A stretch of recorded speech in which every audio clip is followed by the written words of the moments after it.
Now, it's been quite a difficult start to the season for a lot of FPL managers, which might mean Game Week 5 for you is the time to play your first wildcard. And if you're one of those managers, I've got a couple of drafts for you. One that I've put together and one put together with the help of AI.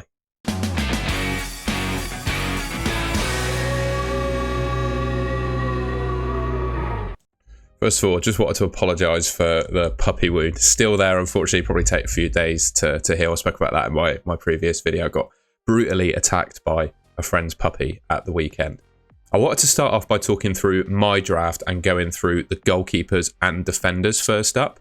And looking at the goalkeepers, I think Flekken has emerged as probably the best goalkeeper in the game for at least the next sort of 6 to 7 game weeks. He's got Tottenham away in Game Week 5, which admittedly is a tough fixture.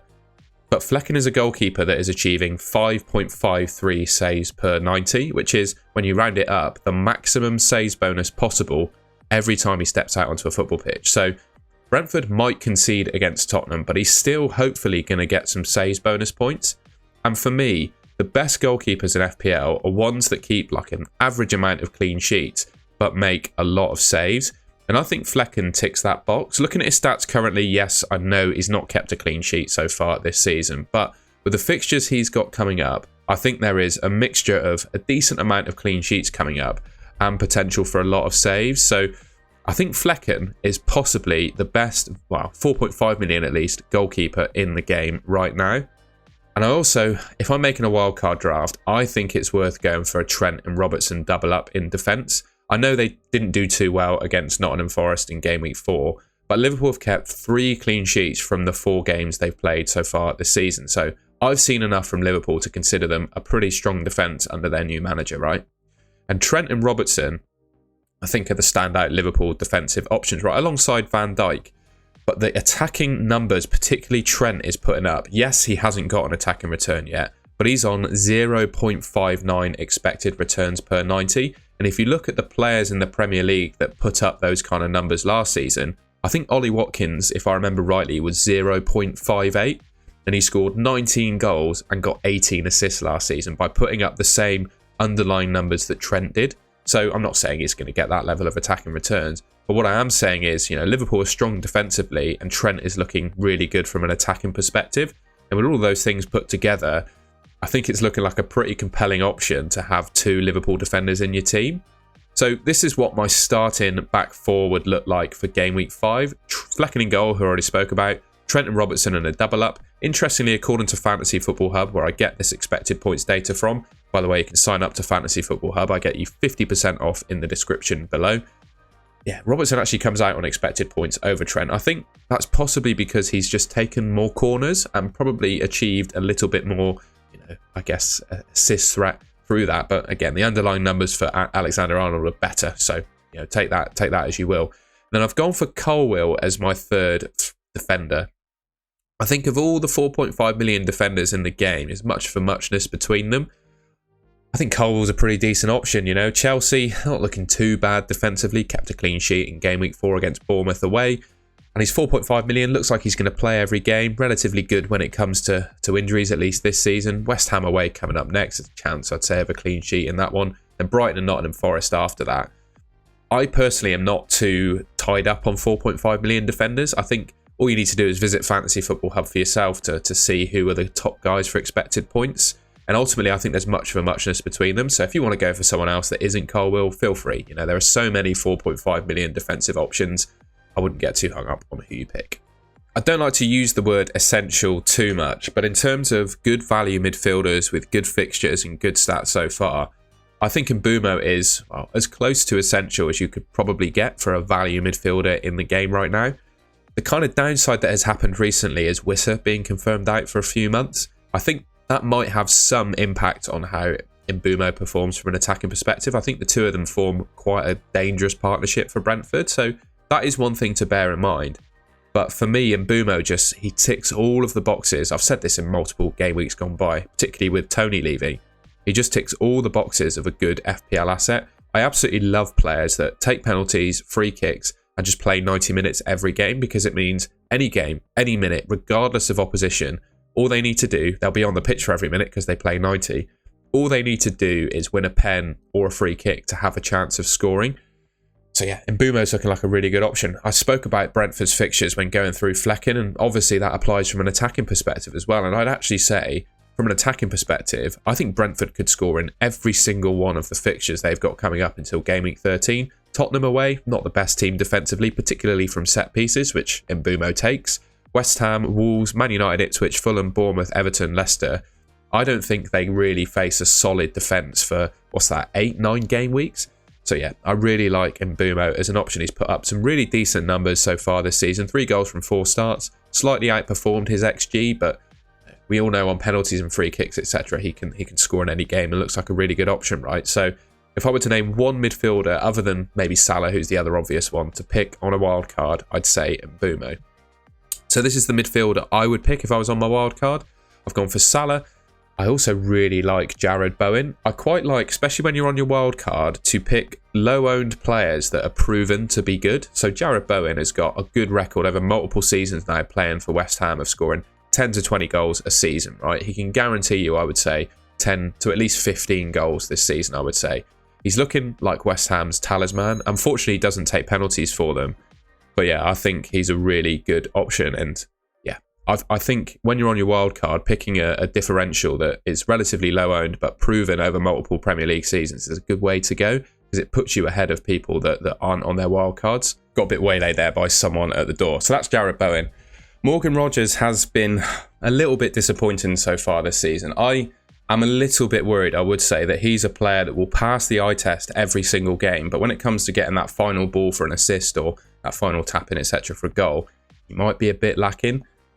But I think at 5.1 million, he's still worth having in your team. And then gone from Mbeumo as well. Smith Rowe, I still think, is my favourite of sort of the sub 6 million midfielders. Got an assist in game week 4 and then a goal in game week 2, I believe. So a couple of attacking returns from 4 starts, I think is pretty good. And fixtures not too bad coming up. Newcastle at home, Forest away. Couple of games where I think he could score in. Then he gets Man City away in game week. What would that be? 7? Yeah, game week 7. But at that point, if you really wanted to, I think Bournemouth's fixtures change then. So you could go from Smith Rowe to Semenyo at that point with the transfers that you'll have in hand. I think this is a really good looking midfield. Quite a few cheap options in there. And I think having Jared Bowen in there as like a proven, trusted Premier League goal scorer as a nice differential, I think sort of shows, I think, the strength of playing the wildcard at this time. Up front then, I've obviously picked Erling Haaland. The guy's gotten off to a robotic start this season, right? I don't think I need to talk too much about Erling Haaland, to be honest. And then I went for Solanke as well, because on the same token as Jared Bowen, you know, ticks that same box. Relatively low ownership, at least amongst engaged managers. And yes, he hasn't gotten off to a goal yet for Spurs, but over multiple seasons now for Bournemouth, he is tried and trusted and proven to be a Premier League goal scorer. So again, going back to what I said about Bowen, if you can get a nice differential in your team that's proven and trusted on your wildcard, I think it highlights like the strength of playing the chip, because it will put you ahead of managers that don't have these players. And you know, the fixture run for Bowen is good.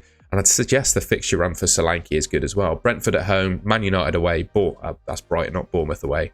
Those are 3 fixtures where he could conceivably score goals. So yeah, I like the option of going for Solanke. Being a bit different, but again, still picking a player that's proven and trusted. He scored 19 goals for Bournemouth last season. I think 18 of them probably were from open play. So it was on penalties, but didn't get a whole lot for Bournemouth. So 18 Premier League goals from open play for Bournemouth last season.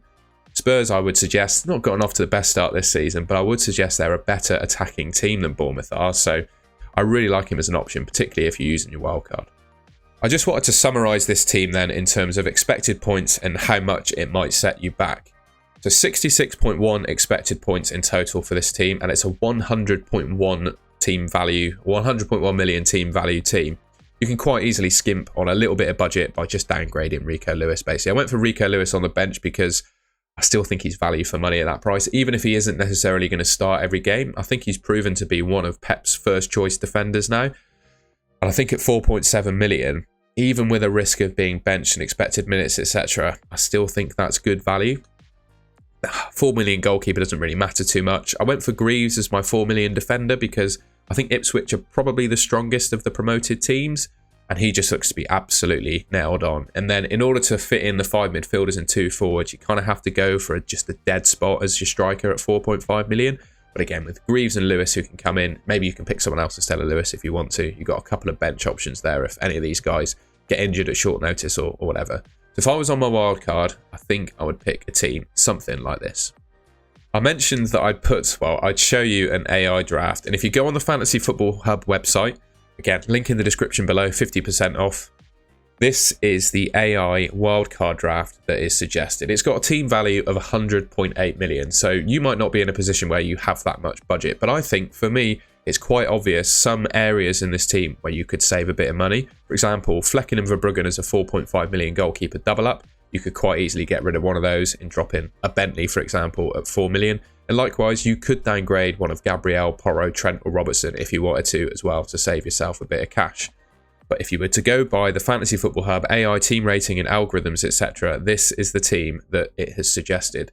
In game week 5, it's expected to get 69.3 expected points. And I've got to say, you know, when you compare it to my team, there's kind of a core spine that's very similar. So it's got Flecken in it, who gets outscored by Verbruggen for expected points in game week 5. But for future game weeks, he outscores Verbruggen, who is in my team. Trent and Robertson as a defensive double up. The AI agrees with me and my team on that. I'll just show you there.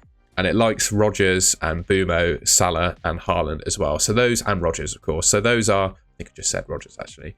So those are like the core fundamental players, I think, both make up AI and my wildcard draft. So, you know, if you disagree with some of the picks I put together in my team, for example, you still get an idea, I would say, of the core spine of a team to put together. And for me, those players would probably be, well, in my opinion, I've just showed you what AI says and what we've got in common. But for me, the core spine that I would be looking to pick is Flecken, Robertson, Trent, Salah. Probably have Rodgers in there alongside him, Bumo, and then Haaland as well. And maybe someone like Colwill as well. It's probably the best 4.5 million defender. I know that's probably quite a strong statement. And maybe Smith Rowe as well is the best sort of sub 6 million midfielder for the time being. Those would kind of be the core fundamental players that would make up a good wildcard draft for me. All right, and that's the end of the video. I hope you enjoyed that and found it useful. If you did, please leave me a like rating. Let me know in the comments if there's any changes you'd make to my wildcard draft. You know, I always say this in pretty much every one of my videos. FPL is all about different opinions, right? If we all had the same opinions about the teams we should pick, we'd all have the same teams and the game would be boring. So we don't want that. Let me know, well, be polite about it, I guess, in the comments if you disagree, but feel free to make suggestions. Hopefully I'll heal up soon from my puppy escapades. And yeah, that'll do it. If you want to see more content from me, subscribe to the Golden Goal channel, which should be just there on your screen. Thank you very much for watching, and I will catch you in my next video.